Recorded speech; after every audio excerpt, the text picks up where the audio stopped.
Hello good morning friends. આપણે accounting 3 એમાં એક ચેપ્ટર બાકી રહ્યું હતું. લાસ્ટમાં ફાર્મ અકાઉન્ટ આપણે કમ્પ્લીટ કર્યું હતું.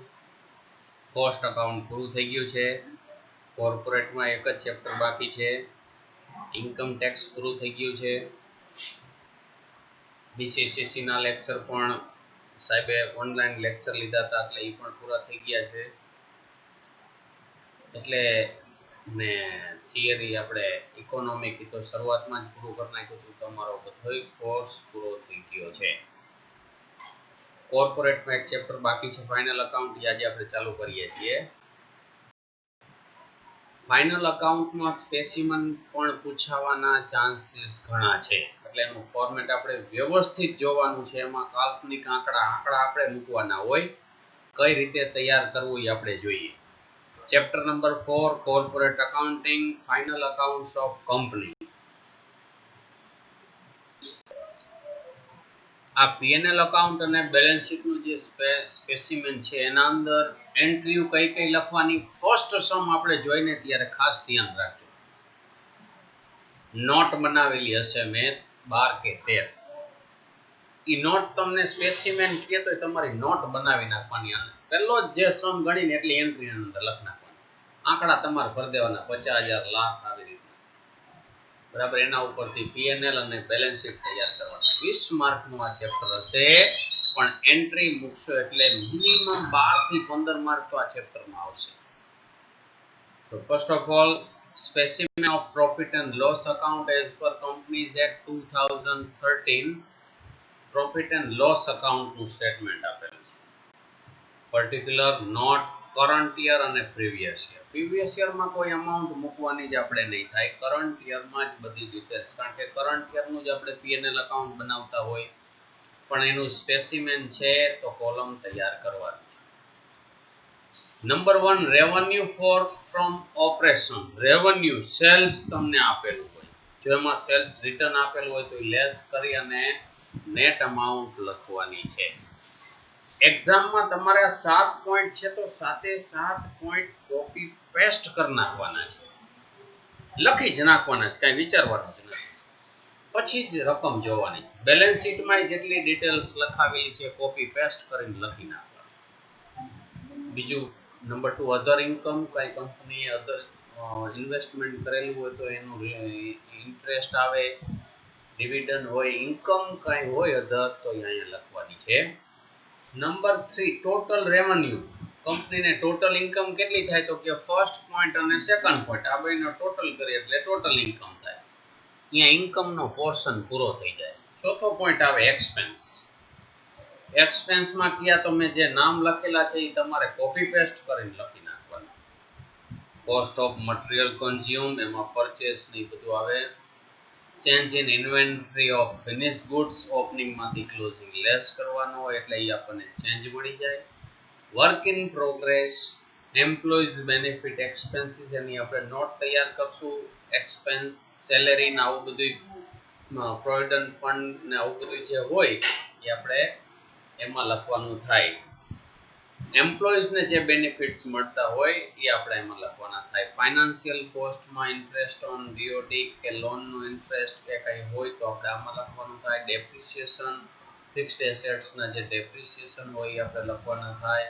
અને અધર એક્સપેન્સીસ, બાકીના જે બધા અધર એક્સપેન્સ છે એનું આપણે એક વર્કિંગ નોટ તૈયાર કરશું. બાકીના બધા એમાં લખી નાખશું.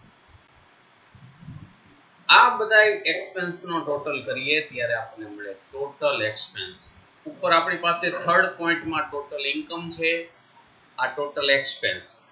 તો થર્ડ પોઈન્ટમાંથી ફોર્થ પોઈન્ટ લેસ કરીએ એટલે આપણને પ્રોફિટ મળે, પણ કેવો? Before tax. પોઈન્ટ નંબર 5 આપણે એને નામ આપ્યું પ્રોફિટ બિફોર ટેક્સ 3 - 4.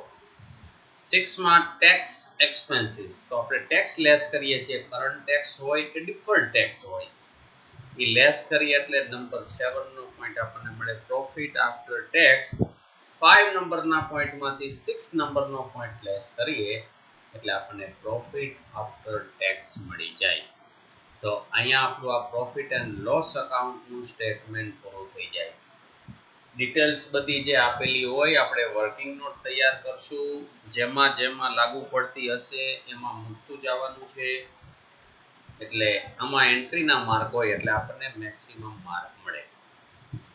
આ તો P&L નું સ્ટેટમેન્ટ. હવે specimen of balance sheet as per companies act 2013 balance sheet for the year ended આપણે બનાવી જ લીધા છે કેપિટલ રિડક્શનમાં, આરપીએસમાં, પણ એનાથી થોડુંક અલગ છે કારણ કે આના અંદર બધાય પોઈન્ટ આવ્યા. Final account equity and liability, એમાં નંબર 1 શેર હોલ્ડર્સ ફંડ, એમાં આપણે લખતા હતા એમ જ શેર કેપિટલમાં equity share capital, preference share capital આવે.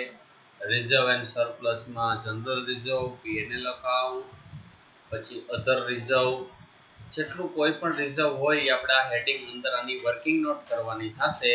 એ વર્કિંગ નોટનો જે ટોટલ આવશે આપણે ડાયરેક્ટ અહીંયા મૂકવાની થાય.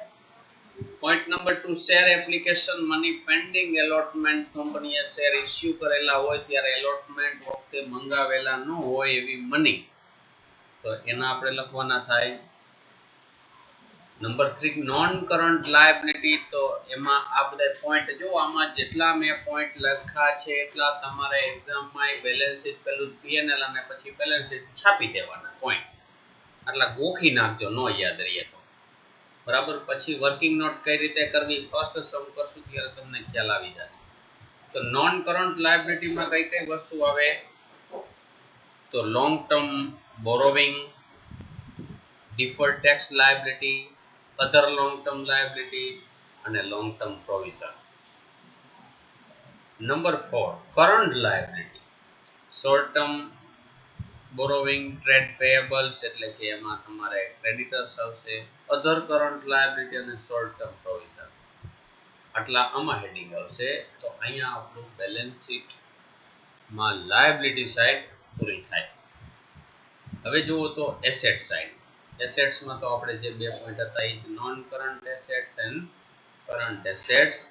નોન કરન્ટ એસેટ્સમાં ઇન્ટેન્જિબલ એસેટ્સ, તો ગુડવિલ, પેટર્ન, કોપીરાઇટ આવું બધું જો કંઈ આપેલું હોય તો ઇન્ટેન્જિબલ એસેટ્સમાં આપણે લખીએ છીએ. બી ટેન્જિબલ એસેટ્સ એમાં ફિક્સ્ડ એસેટ્સ, ફિક્સ્ડ એસેટ્સમાં લેન્ડ બિલ્ડિંગ આ બધી આપેલી હશે પણ એની આપણે વર્કિંગ નોટ બનાવવાની થશે. વર્કિંગ નોટનો લાસ્ટ રાઉન્ડ ફિગર જે આવશે એ અહીંયા આપણે નોટ નંબર લખી અને અમાઉન્ટ લખશું. C non current investment, D deferred tax assets, E long term loan and advances, and F other non current assets. તો જો આવા બધા હેડિંગ આપેલા આપણે બનાવી જ નાખવાના છે. મેં વાત કરી એમ એક્ઝામમાં નોન કરન્ટ એસેટ્સમાં F સુધી લખી નાખવાનું, પછી અમાઉન્ટ આવશે નહીં અમુકની તો એમાં આપણે ડેશ કરી નાખવાનો, પણ ફોર્મેટ લખવું જરૂરી છે. નંબર 2 કરન્ટ એસેટ્સ, એમાં A current investment, B inventory એટલે કે closing stock, C trade receivable એટલે કે debtors, D cash and cash equivalent એટલે કે cash bank balance, E short term loan and advances, કઈ બેંક લોન શોર્ટ ટર્મ હોય 1 year તો આમાં લખાય. એફ અધર કરન્ટ એસેટ્સ, તો કોઈ અધર બીજી કઈ એસેટ્સ આપેલી હોય તો આ હેડિંગ છે લખી નાખવું. તો આ બે ફોર્મેટ છે બરાબર. તો એક્ઝામમાં સ્પેસિમેન પૂછાઈ જાય તો રેવન્યુમાં પહેલા આંકડો મૂકી દેવાનો. આ બધા જો તમને હેડિંગ આવડતા હશે તો એમાં રાઉન્ડ ફિગરમાં આંકડા મૂકવાના, 10,000, 20,000, 50,000, લાખ, એટલે ટોટલ કરવામાં સહેલું રહે. તો આ તમને હેડિંગ આવડતા હોય તો તમારે એ પ્રમાણે આંકડા મૂકી દેવાના. બેલેન્સ શીટ એ પહેલા તમારું ટેલી થઈ જાય, આંકડા મૂકી દો એટલે તો ભાઈ ટેલી થઈ જાય. તમારી રીતે મૂકો એટલે એ પ્રમાણે આગળ આપણે નોટ તૈયાર કરવાની. નકર ખરેખર શું હોય, પહેલા નોટ તૈયાર કરી એના આંકડા આપણે P&L માં બેલેન્સ શીટમાં લઈ આવતા હોય, પણ જો સ્પેસિમેન પૂછાય તો પહેલા આપણે આ બે તૈયાર કરવાના, એટલે ઓલરેડી ટેલી થવાનો તો કઈ પ્રશ્ન જ ન રહે. પહેલા જ આપણે ટેલી કરી નાખ્યું હોય એ પ્રમાણે ઓલી નોટમાં આંકડા ભરવાના. સપોઝ કે આ ફિક્સ્ડ એસેટ્સ છે તો એની વર્કિંગ નોટ હશે, એના અંદર 3 વસ્તુ લેવાય કે land and building, plant machinery અને ફર્નિચર. અહીંયા તમે 10 લાખ લીધા હોય તો અહીંયા આવી રીતે 10 લાખ નેટ વધે એવી જ રીતે અમાઉન્ટ ભરવાની. 12 લાખ ભર્યું અને 2 લાખ ડેપ્રિસિએશન થતો હોય, નેટ 10 લાખ એટલે અહીંયા 10 લાખ જ આંકડો બતાવતો હોય.